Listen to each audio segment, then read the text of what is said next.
우리 수지파이지구 그리고 우리 저희들 이번에 복음을 들고 나아가는 곳이 어디냐면요, 일본 고베입니다. 혹시 고베 하면 뭐가 유명한지 알고 계세요? 고베가 두 가지가 굉장히 유명하다 그래요. 하나는 뭐냐면요, 고베규라고 해가지고 소고기랍니다. 엄청 맛있대요. 물론 못 먹어봤죠. 엄청 비싸답니다. 그리고 또 한 가지가, 원래 고베가 유명한 것이 뭐냐면은 무역항으로 원래는 유명했대요. 그런데 지금은 바뀌어 버렸어요.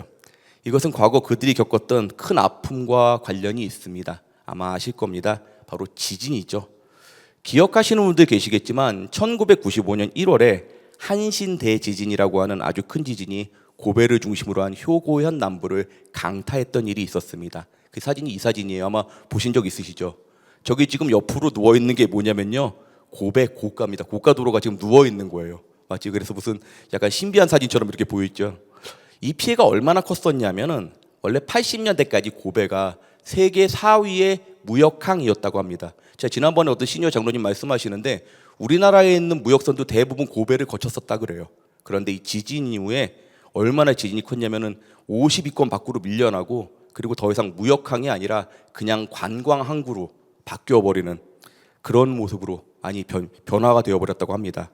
그래도 지금은 당시의 상처를 많이 회복하고 깔끔하게 새 단장이 된 모습, 그래서 가신 분들 보면은 깨끗하다라는 이미지를 받는데, 근데 요즘 고베에 조금 애매하고 불안한 기분이 감돌고 있다고 합니다. 왜일까요? 아마 뉴스를 통해서 들어보신 일이 있을 텐데 20세기 말에 발간된 미래를 예측했다는 무슨 책 한 권이 그 원인이라고 합니다. 뭐냐면 작가가 자신이 꿈에서 본 내용을 토대로 만든 책이라고 하는데 2011년 3월에 후쿠시마 지진, 이걸 맞춰서 유명해졌고, 또 2020년 정도에 정체불명의 바이러스가 등장해서 큰 혼란이 야기될 거다라는 뭐 이런 것들이 맞아가지고 많은 사람들을 놀라게 했다고 하죠. 그런데 두 가지 당황스러운 사실이 있습니다. 뭐냐면 하나는 이 책이 무슨 예언서가 아니라 만화책이라는 거고요. 만화책이에요, 이거. 그리고 이 책에 2025년 7월 초에 큰 지진이 있을 것이라는 내용이 포함되어 있다는 겁니다. 저기 일본어로 지금 뭐라고 써 있냐면요, 진정한 대재난은 7월에 온다. 2025년. 어이구, 우리 수지팔지구 일본 맥 기간이 7월 2일부터 8일까지인데 날짜가 걸려도 아주 참 기가 막히게 걸려 있습니다. 안 그래도 선교를 위해서 지금 우리가 기도할 것이 많은데 참, 근데 세상이 웃고 넘어갈 일 같은데 그렇지 않은 것 같아요. 일본 현지의 분위기도 조금 묘하다고 하고 있고, 중국 대사관에서는요, 홈페이지에 대지진 대피 요령, 약간 부채질하고 있죠? 이렇게 올라가 있다고 하고, 심지어 대만에서는 일본 여행객 수 자체가 크게 줄어들었다, 이렇게 얘기가 나오고 있습니다. 만화책 한 권에도 세상이 요동칠 수 있다는 걸 새삼 배우게 되네요. 출발하기도 전에 이런 말씀드려서 약간 마음에 불편함이 있을 수 있습니다. 그런데 우리는 항상 기억해야 됩니다. 복음 들고 나아갈 때 여러 가지 방해와 어려움들은 언제나 존재해 왔어요. 상황과 환경이 흔들리기도 하고, 심지어는 영적인 방해, 육적으로 병으로 막 공격받는 그런 경우도 있습니다.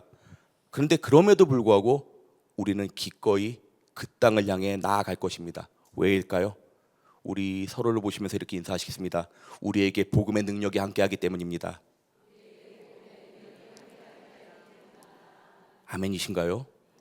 오늘 본문에는 복음의 모든 것을 걸었던 한 남자의 고백이 담겨 있습니다. 고린도전서 9장 23절 말씀 이렇게 돼 있죠. 아까 함께 읽었는데, 내가 복음을 위하여 모든 것을 행함은 복음에 참여하고자 함이라. 함께 외치겠습니다. 복음을 위하여. 주먹을 꾹 쥐고 다시 한번, 복음을 위하여. 예, 모든 것을 복음을 위해 기꺼이 감당했던 사도 바울의 분명한 고백이 담겨 있는 이 구절이에요. 새 번역 성경에는 단지 복음을 넘어서 복음의 복, 여기에 동참하기를 원한다, 이렇게 말하고 있습니다. 그 때문에 대적들이 둘러쳐 있었을 때에도, 사방에 우겨쌈을 당했을 때에도, 억울한 상황에 내몰렸을 때도 그는 이 복음의 열정과 복음의 사명에서 흔들렸던 적이 없습니다. 신학자 존 오웬은 이렇게 말했다 그래요.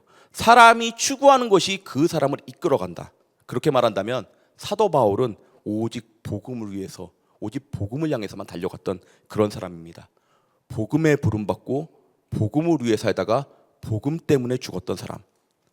근데 오늘 본문을 읽다 보면요, 반대로 사도 바울이 우리에게 이렇게 질문하는 것 같습니다. 내게 복음은 이런 건데 너희들에게 복음은 무엇이냐? 세상적인 수많은 어려움과 유혹에 승리하는 비결이 있다면 내가 지금 무엇을 추구하고 무엇을 향해 가고 있는지를 명확히 해야 할 필요가 있습니다. 사도 바울에게 있어서 복음이 무엇인지 오늘 말씀 가운데 함께 나누시면서 지금 우리에게 있어서 복음은 무엇이고 우리는 그 복음을 향해 어떻게 나아갈지를 우리의 삶을 다해서 대답할 수 있는 우리 모든 주지8지구 그리고 지구촌의 가족들 되시기를 주님의 이름으로 축복합니다. 그렇다면 오늘 본문을 통해 확인하게 되는 바울에게 복음은 무엇이었을까요? 첫 번째로 바울에게 복음은 결코 피할 수 없는 강력한 숙명이었습니다. 뭐라고요? 피할 수 없는 강력한 숙명. 16절 말씀을 함께 같이 한번 읽어보겠습니다. 시작. 내가 복음을 전할지라도 자랑할 것이 없음은 내가 부득불할 일임이라. 아멘. 바울의 복음관에 있어서 성서학자들이 굉장히 독특한 표현으로 보는 단어가 이 16절 말씀에 있는 단어 하나입니다. 뭐냐면 우리말로는 부득불할 일이라고 되어 있어서 이게 크게 와닿지 않는데 이 단어가 원래 원어로 이렇게 됩니다. 한번 따라할까요? 안한케. 크게 한번 해보세요. 안한케. 예, 이게 숙명이라는 단어입니다. 이 그리스 신화에서 이 그리스 희곡 등에서 결코 피할 수 없는 운명을 말하는 단어가 안한케입니다. 근데 이 단어가 가지고 있는 독특성이 하나 있는데 뭐냐면 이 단어가 가진 어원이 뭐냐면 안한케라는 것이 원래 운명의 여신에서 유래된 단어라는 겁니다. 운명과 필연의 여신으로서 인간은 물론 심지어 그리스의 신들조차도 피할 수 없는 심지어 제우스보다도 더 강력한 결정론적인 힘을 가진 존재가 안한케예요. 근데 이 여신의 특징이 결코 누구도 피할 수가 없고 피하려고 하면 오히려 화를 입게 된다는 절대성을 가지고 있다는 겁니다. 절대적인 운명.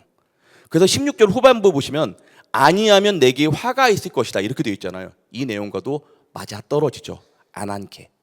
근데 원래 사도 바울은 이런 헬라식 문학이나 헬라식 철학에 담긴 표현들을 사용하는 것을 그렇게 좋아하지 않았습니다. 왜냐하면 우상적인 개념이 지금 들어가 있는 게 맞잖아요. 그런 내용이니까.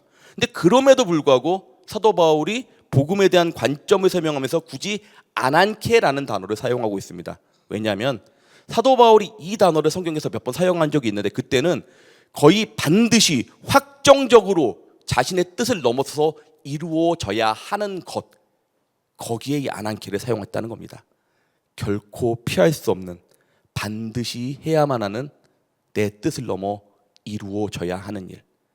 그래서 굳이 바울은 이방신의 이름이 포함된 숙명이라는 안한케라는 단어를 사용해가면서 이 부분을 강조하고 있는 거죠.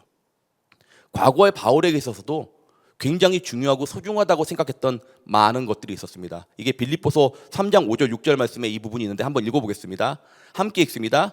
나는 8일 만에 할례를 받고 이스라엘 족속이요 베냐민 지파요 히브리인 중에 히브리인이요 율법으로는 바리새인이요 열심으로는 교회를 박해하고 율법의 의로는 흠이 없는 자라. 바울은 이게 전부라고 믿었어요. 그리고 내가 이것을 지키는 것이 내 인생의 방향이고 가장 가치 있는 일이다. 그렇게 믿고 달렸습니다. 그래서 교회를 박해하는 것 주저하지 않았고 스데반을 죽이는 일에도 앞장섰습니다. 아마 다메섹이라는 결정적인 터닝 포인트가 없었다면 계속 그렇게 살았겠죠. 그런데 다메섹 도상에서 바울이 예수 그리스도를 만난 이후 그는 인생 자체가 통째로 뒤집어져 버립니다. 바울이 후에 로마에 자신을 소개할 때 근데 자신에 대해서 바울이 이렇게 설명합니다. 로마서 1장 1절 말씀 함께 읽습니다. 시작. 예수 그리스도의 종 바울은 사도로 부르심을 받아 하나님의 복음을 위하여 택정함을 입었으니. 아멘. 얼핏 자기의 사도됨을 말하는 것처럼 보이는, 그걸 소개하는 것처럼 보이지만 여기서 지금 바울은요 철저하게 수동적인 방식으로 설명하고 있어요. 어떻게 해요? 사도로 부르심을 받아 복음을 위해 택정함을 입어. 내가 한 거예요? 아니에요. 복음이 하나님께서 하신 거예요. 바울의 인생에서 복음을 바라보는 핵심 한 가지가 있습니다. 뭐냐면요 철저한 수동성입니다.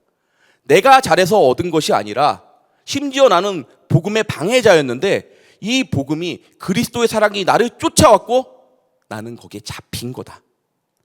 성경에 다 기록되지 않는 아라비아의 3년이라는 시간이 있습니다. 근데 바울이 그때 무엇을 묵상했을까? 아마 바울은 계속해서 그걸 고민했을 거예요. 어떻게 된 걸까? 도대체 어떻게 됐던 걸까? 그리고 나온 답은 하나였어요. 서로 이렇게 인사하시겠습니다. 복음이 당신을 택했고 복음이 당신을 붙드셨습니다. 한 번 더요. 복음이 당신을 택했고 복음이 당신을 붙들었습니다. 아멘이세요? 그래서 심지어 사도 바울은 복음을 향한 자신의 열심마저도 이렇게까지 표현합니다. 빌립보서 3장 12절 말씀인데요. 이거 한번 잘 아시는 말씀 같이 읽어볼게요. 내가 이미 얻었다 함도 아니요 온전히 이루었다 함도 아니라 오직 내가 그리스도 예수께 잡힌 바 된 그것을 잡으려고 달려가노라. 목표인데요. 내가 잡으려고 달려가는 게 아니라 뭐라고 표현합니까? 잡힌 바 된 그것을 잡으려고 달려간대요. 먼저 잡혔다라는 거예요. 내가 먼저 잡혔기 때문에 나는 방향을 찾은 거고 내가 그것을 잡으려고 달려가는 인생이 되었다라는 것. 그래서 피할 수 없는 숙명의 신 아난케에게 잡혔다. 이런 표현까지 쓰는 겁니다. 바울은 복음 앞에서 그래서 철저하게 자기 자신을 낮춥니다. 내가 이해한 겁니까? 아니에요. 내가 붙든 겁니까? 아니에요. 이 은혜가 나를 잡았기 때문에 그 사랑이 나를 채웠기 때문에 이 복음의 진리 앞에 쓰임 받을 수 있는 것. 이번 주일에 원로 목사님 말씀하셨죠? 이런 사람 하나 또 있었죠. 누굽니까? 요나가 그랬잖아요. 잡혀서 쓰임 받는 은혜. 그게 그 은혜예요. 그래서 복음이라는 단어 뒤에 어울린 단어는 다른 게 아닌 것 같습니다.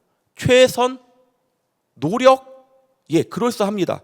근데 사실은 어색해요. 복음이라는 단어 뒤에 붙어야 되는 단어는요. 한번 따라 하시겠습니다. 감사. 네, 잡은 게 아니라 잡힌 거잖아요. 하나 더 해볼까요? 따라합니다. 순종. 내가 잡혔으니까 순종해야죠. 다시 한번 우리가 복음을 바라보면서 우리가 가져야 되는 마음이 있다면요. 낮은 마음, 겸손한 마음으로 돌아갈 수 있기를 소망합니다. 내가 잡아서, 내가 이루어서, 내가 이런 사람이야가 아니라 나 이거 아니었으면 당연히 멸망당했을 거고 내가 잡혔으니 살았지. 내가 자랑할 것이 없고 오히려 멀어졌으면 나는 그때 망했을 거다. 멀어지면 화바가 되는 것이 이것이 복음이에요. 우리에게 복음은 은혜이고 이미 죽었던 우리를 살리신 하나님의 능력이 됨을 믿습니다.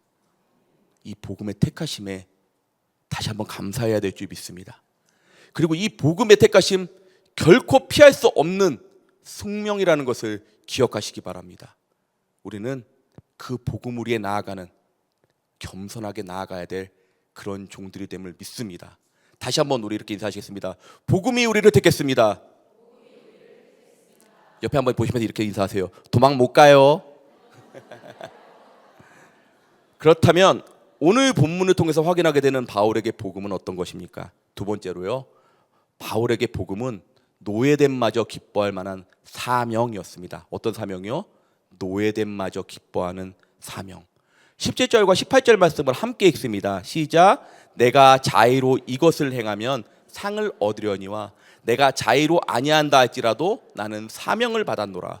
그런즉 내 상이 무엇이냐? 내가 복음을 전할 때 값없이 전하고 복음으로 말미암아 내게 있는 권리를 다 쓰지 아니하는 이것이로다. 아멘.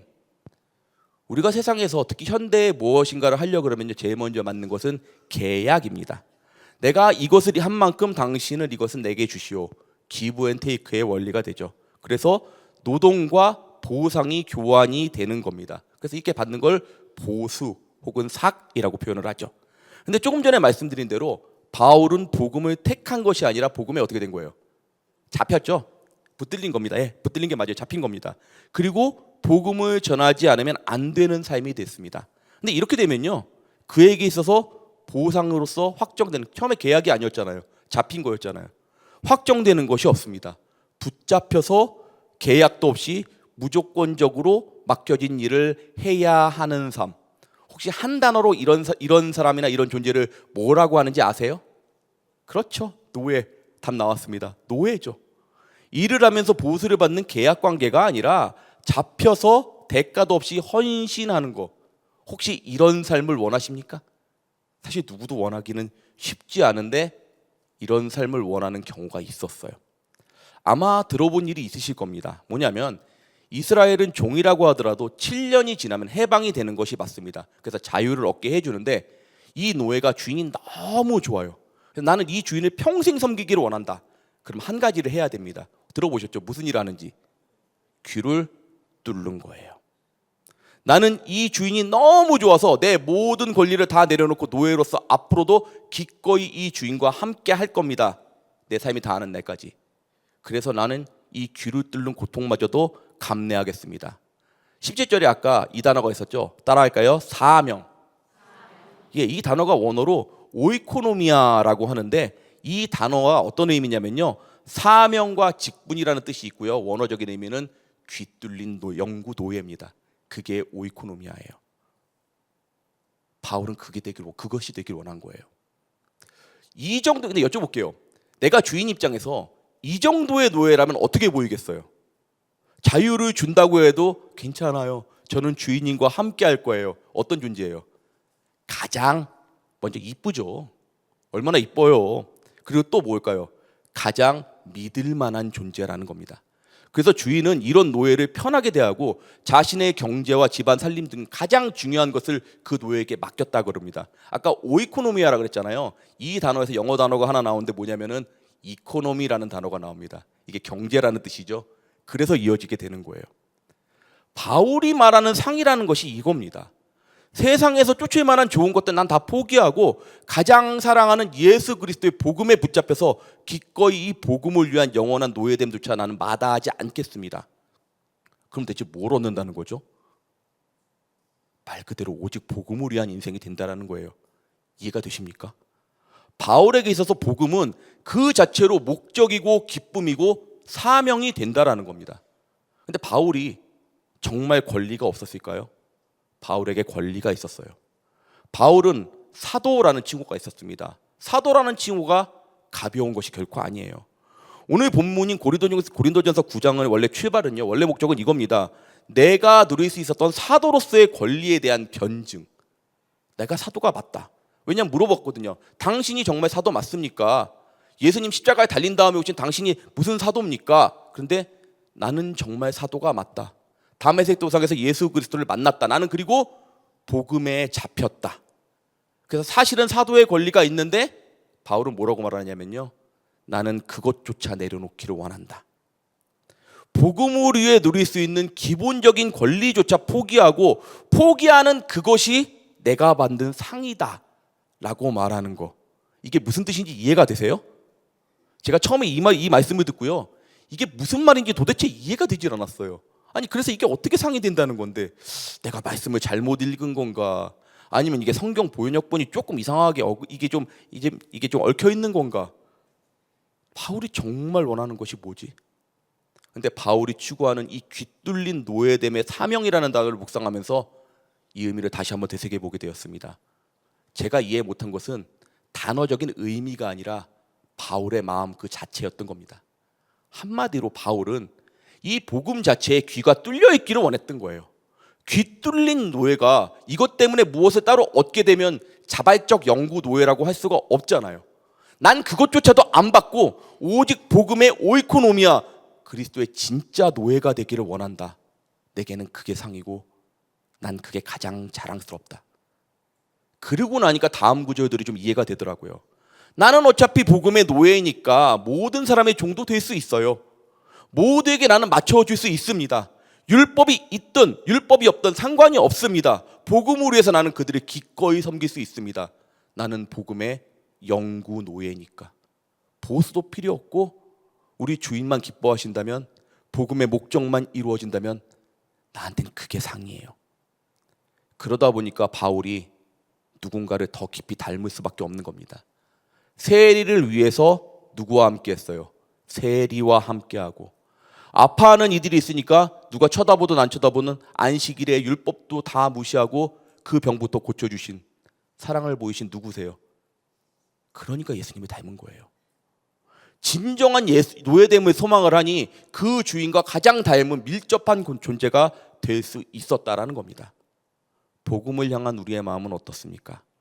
복음이 귀하고 복음이 중하다 하는데 우리는 그 어떤 대가도 포기할 만큼 순수하고 기쁘게 복음만을 위해서 달릴 수 있습니까? 오늘 본문 19절 이렇게 말씀합니다. 함께 읽습니다. 내가 모든 사람에게서 자유로우나 스스로 모든 사람에게 종이 된 것은 더 많은 사람을 얻고자 함이라. 아멘. 정말 복음에만 몰두해서 복음의 목적에 향해서 한 영혼이라도 주님께로 이끌기 원하는 그 마음, 내가 정말 복음의 종이 되기 때문에 누군가의 종이 된다 할지라도 복음의 목적을 이룰 수 있다라면 그것이 내가 원하는 것이다라고 말하는, 저는 바울의 절절한 심정이 이 말씀 가운데 담겨 있다고 믿습니다. 우리 한번 서로를 향해서 이렇게 인사하시겠습니다. 우리는 복음에 귀 뚫린 종입니다. 그것이 우리의 기쁨입니다. 복음의 노예됨마저, 해방받지 못할 그 자체마저 감사하고 기뻐할 수 있는, 그렇게 복음의 사명을 이룰 수 있는 우리 모두가 될 수 있기를 주님의 이름으로 축복합니다. 그렇다면 오늘 본문을 통해 확인하게 되는 바울의 복음 무엇입니까? 마지막으로요, 바울에게 복음은 사라지지 않을 영원한 영광이었습니다. 뭐라고요? 사라지지 않을 영원한 영광. 23절 말씀 다시 한번 함께 읽습니다. 시작. 내가 복음을 위하여 모든 것을 행함은 복음에 참여하고자 함이라. 아멘. 복음을 위한 종이자 노예로서 나 정말 아무것도 바라는 것이 없어요 라고 말했던 그 바울인데, 정말 바울은 아무것도 얻지 못했을까요? 23절 처음에 말씀을 읽으면서 복음의 복이라는 것이 존재한다라고 말씀을 드렸습니다. 내용 중에 복이 무엇인지를 우리는 앞에 말씀에서 지금 확인하게 되는데, 첫 번째로 내가 잡은 것이 아니라 누가 잡았어요? 복음이. 그리고 주님께서 잡으신 그 자체가 복음의 복이고요. 두 번째로 복음과 주인이 너무 좋아서 내 권리조차 포기하고 영원한 복음의 종이 된다는 그 기쁨, 이게 또 복음의 복이에요. 그런데 마지막 한 가지 복이 더 있네요. 뭐냐면 다 함께 달려, 24절 25절에 이것이 있죠. 다 함께 달려도 이기는 자가 따로 있다. 다 함께 시합을 하는데 상을 받는 이는 모두가 아니다. 뭐가 있어요? 시상식이 존재합니다. 그리스 문화권에서는요, 운동 경기가 성행했습니다. 그러다 보니까 바울이 지금 말하고 있는 이 이야기를 듣는 고린도인들은 아마 운동장에서 뛰고 있는 선수들의 모습이 눈에 선했을 겁니다. 선수들은 어떻습니까? 승리하기 위해서 말 그대로 최선을 다합니다. 지금도 마찬가지인데 순간적인 강력한 힘이나 지구력을 원하는 이들은 정말 많이 연습해야 되고요. 특히 운동선수들 정말 많은 것을 포기해야 됩니다. 마음대로 먹고 살찌면 속도가 나올까요? 그래서 제가 속도가 안 나오나 봐요. 단련을 조금이라도 게을리하게 되면 어떻게 됩니까? 근육은 쉽게 풀어져 버립니다. 이렇게 다 포기하고 최선을 다한 사람 중에 가장 뛰어난 사람이 시상대 위에 서게 되는데, 지금은 올림픽 하면 금은동 해가지고 메달 3개 주잖아요. 하나씩 3위까지 주는데 당시에는 1위가 전부였습니다. 우승자의 머리 위에는 올리브로 만든 화환이 딱 이렇게 올라가게 되고 영광과 명예의 상징으로 이렇게 주죠. 상금은 없는 경우가 더 많았다고 하는데, 그러나 지역에 엄청나게 성대한 축하 퍼레이드와 더불어서 우승자를 영웅으로 대접해 줬다고 합니다. 그리고 아마 세제 혜택도 좀 있었나 봐요. 없진 않았겠죠? 참 멋지고 아름다운 그런 광경이었는데 영원할 수는 없죠. 머리 위에 화환, 올리브로 만든 거 얼마나 갈까요? 뿌리도 없는데 한 달이 지나기 전에 다 시들어 버릴 것이고, 그리고 한동안은 계속해서 우승하면서 영광을 드러낼 수 있겠지만 폭발적 근육을 뽐내던 탄탄한 다리, 그리고 먼 곳에 창을 던지던 그 강력한 팔 근육 다 사라져버리고 어느 순간 노년을 맞이할 수밖에 없는 것. 화려한 영광이지만 영원할 수는 없는, 오늘 말씀에 있는 대로 언젠가는 썩을 수밖에 없는 그런 영광 있다라는 거죠. 바울은 이런 시상대를 원하지 않았습니다. 사라지지 않을 영원한 면류관, 탄탄해 보이지만 언젠가는 약해지는 육의 몸이 아니라 영원토록 아름답게 빛날 하나님께서 허락하시는 영원한 영의 몸, 그리고 계속해서 제가 많은 장례 예배에서 말씀을 나누게 되는 부분인데, 이 장례 누군가에 있어서는 마무리이자 어떻게 되면 한 인생을 돌아보게 되는 그런 시간이 될 텐데, 그때마다 저는 느껴지는 부분이 있습니다. 어떤 사람에게 있어서는요, 굉장히 유명한 사람도 있습니다. 그래서 정말 많은 사람들이 조문을 오죠. 어떤 사람은 정말 대단해서 화환이 끝도 없습니다. 가끔 보신 적 있을 거예요. 화환이 너무 많으면 어떻게 됩니까? 화환을 못 세웁니다. 거기서 리본만 떼요. 리본만 떼서 리본만 붙여야 돼요. 그런 장례도 있습니다. 그리고 정말 사람들이 다 못 들어와가지고 어떻게든 몇 번씩 돌리면서 이렇게 진행돼야 되는 그런 장례. 그런데 3일 후에는 어떻습니까? 다 똑같아요. 결국은 화장에 드러나게 되고 결국은 묻혀야 되는 게 인생이죠. 그런데 이 순간에 저는 그래서 제가 어떻게 보면은 장례 예배가 정말 귀한 것 같아요. 반드시 남는 것이 있습니다. 예수 그리스도의 보혈의 복음을 받아들였는가? 이 복음이고요. 내가 이 복음을 위해서 어떻게 살고 무엇을 이루었는가? 하나가 천국을 우리에게 허락한다면 나머지 하나는 조금 전에 바울이 말했던 그 면류관, 그 시들지 아니하는 영광의 관, 이것을 우리에게 허락해 주시는 줄 믿습니다. 바울은 이 상급을 원했던 거예요. 정말 사라지지 않을 만한 그 상급. 한 10년도 더 전에 제가 시니어를 섬겼었죠. 그때 우리 어르신들 참 귀하고 아름다웠던 분들 많았습니다. 지금도 훌륭하세요. 지금도 아름다우세요. 근데 그때 정말 열심히 같이 전도 나가고 춤추고 같이 한 영혼을 향해 복음의 눈물을 흘렸었던 분들, 요새 가끔씩 뵙게 되면서 예전만큼 움직이지 못하시는 경우를 많이 보게 돼요.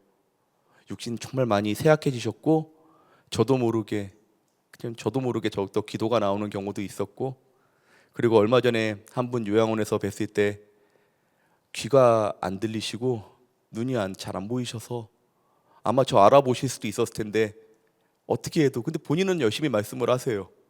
그 부분이 너무나 안타깝긴 했어요.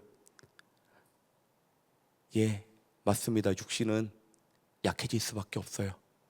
세상의 영광은 약해질 수밖에 없습니다. 아마 하루하루 더 느끼실 거예요. 그래도요, 분명히 우리에게는 영광의 관이 있습니다. 시들지 아니하는 영광의 관이 있습니다. 영원토록 하나님께서 기뻐하실 바로 그 자리가 있습니다. 우리 이름이 불려질 그 순간이 분명히 있는 줄 믿습니다.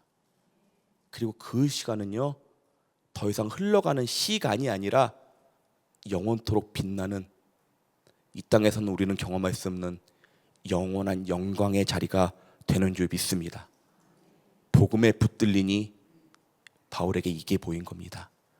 영원한 상급을 향해 달릴 수 있는 인생, 이것이 복음의 복이 아니면 무엇이겠습니까? 진짜 복을 알고 나니 나머지가 허무해진 겁니다. 바울에게 복음은 진정한 복이자 유일한 복이었습니다. 그래서 그는 이렇게 살아갈 수가 있었던 거죠. 우리는 진정한 복, 이 복음의 복을 향해 달려가고 계십니까? 바울은 오늘 말씀을 통해서 우리에게 질문하고 있습니다. 복음의 모진 것을 거는 것 말고 다른 영원한 복이 존재하는지 찾아봐라. 있다면 그걸 따라가라. 없을 거예요. 그래서 바울은 결론적으로 23절에 이렇게 말합니다. 다시 한번 23절 말씀 읽겠습니다. 시작. 내가 복음을 위하여 모든 것을 행함은 복음에 참여하고자 함이라. 아멘이시죠? 복음 외에는 영원한 가치가 없고 복음 외에는 자신을 던질 만한 진정한 가치가 없다라는 것, 이 복음을 향한 사도 바울의 고백이 우리 모두의 고백이 될 수 있길 소망합니다. 그리고 그 인생의 마지막에 우리는 바울이 말하고 베드로가 말했던 가장 귀한 것 얻게 될 줄 믿습니다. 베드로전서 5장 4절 말씀 함께 읽습니다. 시작. 그러면 목자장이 나타나실 때 시들지 아니하는 영광의 관을 얻으리라. 아멘. 바울만이 아니라 베드로도 동일한 걸 본 겁니다. 이게 진짜라는 것. 올해도 우리 주님께서 각자에게 맡겨진 복음의 자리를 허락해 주셨습니다. 우리 수집할지군 아까 말씀드렸던 대로 일본 교배와 대전 꿈꾸는 교회, 그리고 시니어들과 우리 또 다른 지구들도요, 각자 가시는 좋은 귀한 복음의 자리들이 있을 줄 믿습니다. 세상은 여러 가지 많이 생각합니다. 그리고 여러 가지 많이 계산하게 만듭니다. 에이, 이게 더 중요하지, 이게 필요하지. 아니에요. 우리는 가장 귀한 복음만을 바라볼 수 있게 소망합니다. 그들이 지진을 무서워한다면 그때는 그들의 마음이 가난해져서 정말 영원한 것이 무엇인지를 찾게 될 때가 될 줄 믿습니다. 그들이 세상적인 미신을 두려워한다면 이 미신이 아니라 진정한 능력, 그리고 영원하신 하나님이 누구이신지를 선포해야 되는 바로 그 때가 바로 지금이 될 줄 믿습니다. 그리고 우리가 가게 되는 모든 땅에 십자가 보혈의 은혜는 함께하게 될 것이고 우리가 만나는 모든 영혼들이 유일한 소망이신 예수 그리스도 그리고 성령님의 은혜를 경험하게 될 줄 믿습니다.